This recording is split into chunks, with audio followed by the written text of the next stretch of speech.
I've got a real thing in that on Spotlight, if you're an actor on Spotlight, I can't bear it if you go through, there's 10 shots and there's one with a beard, one without a beard, one with short hair, one with a moustache, or women, you know, with different wigs, every different wig. I want to know, the first shot has to be what you look like. Personally, I always like everything natural. Right. I do as well. You know, people come in, obviously a lot of lovely black women come in and they've all got, they look completely different every time. Yeah. And so I mean, it depends what the job is. Yeah, true. Very often it's...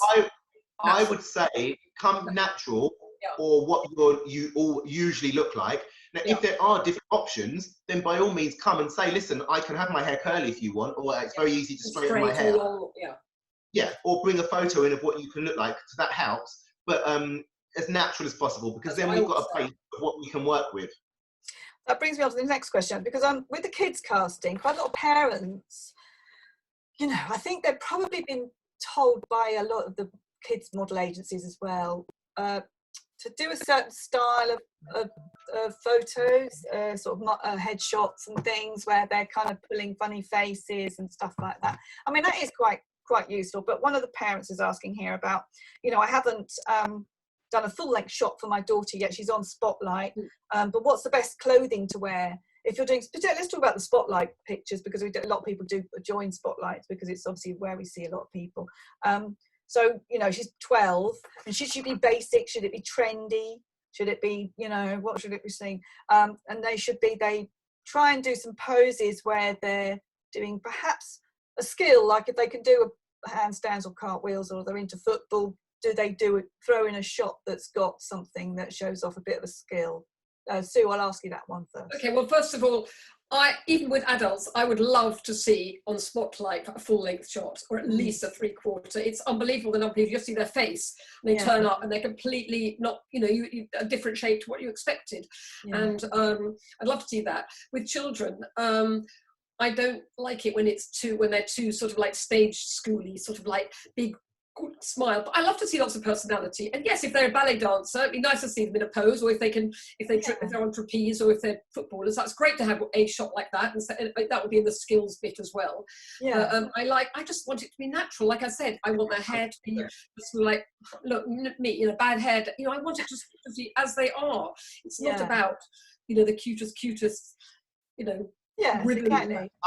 I completely agree with Sue. In fact, if I see kids like acting up and doing different things, I'm not interested, and clients won't be interested either, because nowadays it's all about authenticity.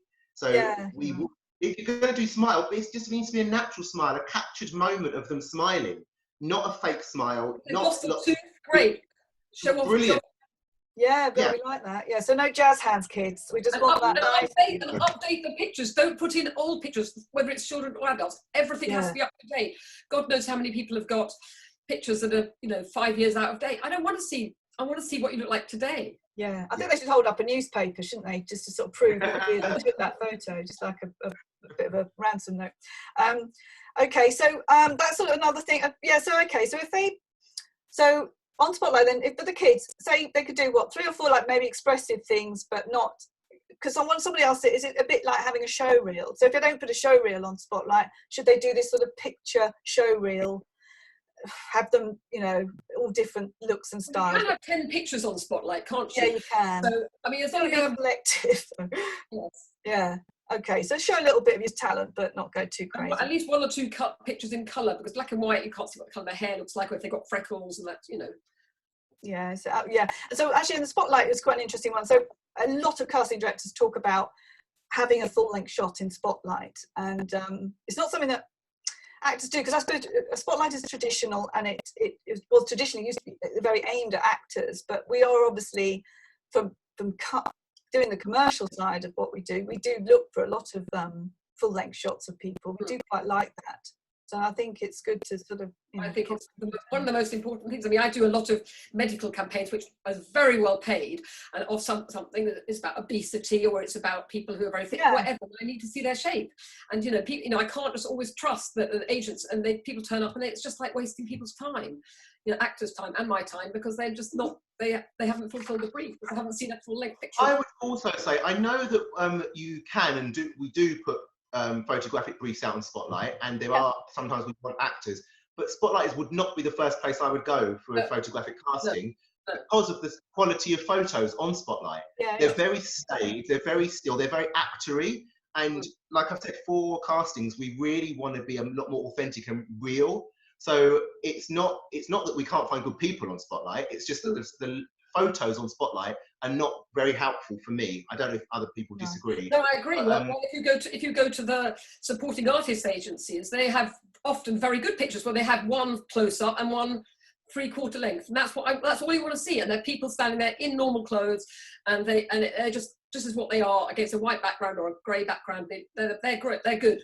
So, I mean, so would you give advice then? So would you say to then a new actor that maybe wants to, or anybody wants to go into modelling, doesn't have to be fashion modelling, but is it good for them to join a model agency who perhaps does have that, you know, like cater for that, because they have their own websites, I suppose? Would that be where you'll first go to? Is that where you first go to look for talent? You go to the model agencies that have a broad selection of people, or do you tend to post it out on social media? How would they get to see what you're posting? Social media, I get it literally inundated. I mean, everything I do, if I do that, I literally have 2,000 people writing to me, and it's absolutely mad. The way that commercial adverts work, we honestly probably get one day. You know, we're told, right, you've got to do a casting, it's Tuesday today, we can do a casting on Thursday, and the shoot's Monday. And, you know, I haven't got time. So therefore, I have a regular lot of agents that I would contact. And it drives me mad. Obviously, I want to be able to put it out wider, but I haven't got the time. Well, I'm paid one day to do it. I haven't got time to do that. No, exactly. It's hard to manage, isn't it? When there's I try and get a lot of people. There's some great agencies that have people with disabilities, and I love, you know, if I can use them with, even if, you know, if they're an amputee, but it's them standing there, it's absolutely fine to have, you know, I would ask them, that's fine, you know, they're wearing trousers, whatever. It's That brings me to another question. And do you sneak in to try and get some diversity and to sort of, you know, mix it so that we're not just sticking to perhaps what the brief was that we got? Do you try and introduce people into castings? I was just asked to find out. I did some transport campaign and recently, and it was for mum and child on a bus, and I wanted to see some children with Down syndrome. I wanted to children. I wanted to see kids. I didn't, you know, I mean, they didn't ask me that. No. I mean, ironically, at the end, they suddenly said, actually, we want, no, I did not say, someone with a disability, and can you find someone who's lost their arm? And in fact, I said, well, actually, I knew but it was like fine for the next day. But luckily, I knew a couple of people I saw recently. Sometimes I just hadn't thought of it, and then it pops in there. I think that nowadays, diversity is something that clients are so on board with. It's not even like 5 years ago where you'd have a casting and every character would be a white skinny woman or whatever. Nowadays, it's got to the point now where clients are actually thinking about this, and it doesn't feel like a struggle anymore. It doesn't feel like you have to point this out and try and smuggle people into the casting, because it's already in the brief, which is such a relief. Because, I mean, we all know what it was like 5-10 years ago, where we'd literally get briefs. I did a TV commercial once, and there was 30 women characters in it. And they were supposed to be like Cool Young London, and every single character was white. Until I pointed it out. Not even plus size. So they said, oh no, that's awful. Because they just hadn't thought. And so we did get one black character. They made her a DJ. So that was nowadays it's so nice nowadays to get a casting brief that is a mixture of different people, because it makes our job more interesting as well. Legally, they're not allowed to ask. I mean, if they were saying we want you to cast a Chinese chef and a waiter who's black and a dustman who's Asian, you're not actually allowed to say that unless there's a particular reason. And the only reason I'm allowed to do that is if it's a medical campaign and it's an illness that only goes for a particular ethnicity. Otherwise, I'm not allowed to. So if we do get that kind of brief, that does mean that we can push back on the client as well. So that's quite useful for us. Okay, so we're drawing to the end.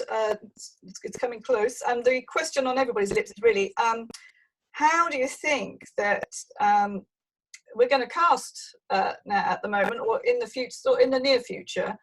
What with the changes that are happening to our industry with COVID-19? How's it going to change for photography casting? How do you think we're going to do castings now? Well, I cast from my place in Kentish Town, so millions of people have been here.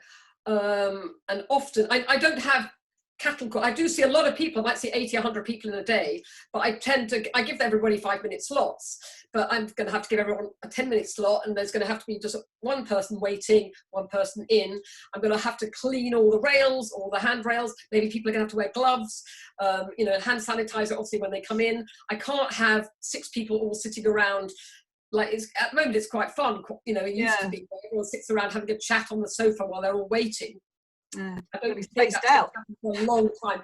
It's going to have to be very specific, and it's going to be 10-minute slots. I can see 6 people an hour, which is and photographic. That's deadly, because the great thing about photographic castings is we can keep it moving, and we can see a lot of people. So if it does break down to only 6 people an hour or whatever, that's going to be really problematic. I think the other thing we're going to see is a lot more what we call pre-casting, which is either doing it from agency photos, which we don't like doing, because obviously we don't know what we're getting, but maybe we can do that, and then we'll get people to do their selfies or little videos or self-tape, something, because we do have to see people before they turn up on the job. We can't just book people.